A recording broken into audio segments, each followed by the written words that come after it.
Okay, and then let's just stop it and see. Hey guys, welcome to Demystifying the Pelvic Floor. So in today's class, you are going to learn what and where is your pelvic floor. That's a big question for a lot of people. It is, it really is. And it's something that, it's a foundational knowledge that we all should have, but where would you have gotten it from? Right? Because no one talks about this stuff, right? And it's certainly not traditionally taught in a lot of the schools, which is where we learn things. We're also going to get into what does the pelvic floor do? So what are the main roles? And then we're going to kind of bring that together into the core system. Now, a lot of people are familiar with the phrase the core, but you know, how does that all work together? What does that mean for you when you're up and moving and trying to do things? How does that have anything to do with, you know, leaking or constipation or pelvic pain? And it's absolutely all connected. And the last big point that we're going to hit up is why breathing matters. We're going to put all this together and add in that last critical piece. How we breathe makes a huge difference to how our pelvic floor works. All right, let's get started.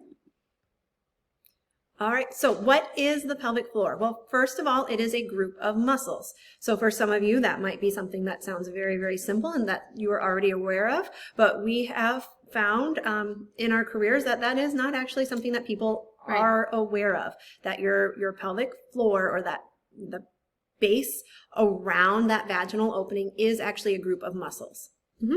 And to dive just a little bit deeper, it's actually made up of 3 different layers of muscles. But you don't have to worry about that right now. Nope. There are 3 passages. So the first one is the urethra, where the pee comes out. The second one is our vagina, and the last one is the rectum.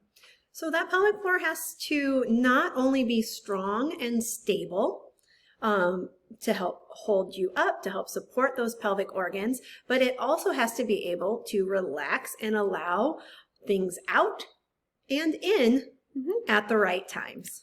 So think about a bicep muscle. We have to be able to contract it and fully extend it in order for it to be helpful and functional. Our pelvic floor muscles are just the same. So the next part is, where is it? Now, that can be something that can be really key to understanding when you're trying to use it, correct? So this is a nice little image here. And what I want to draw your attention to is to that pubic bone, first of all. So some people are familiar with this and some people aren't. But basically, if your hands are on your lap, that bone, that hard part that you feel right at your pubic area, that is your pubic bone. And then if we go all the way to the back side of that image, we have the coccyx, which some people are more familiar with the phrase of the tailbone.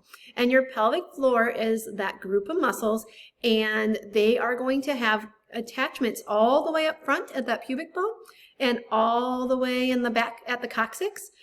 Basically kind of like a little hammock supporting all those pelvic organs that we were talking about.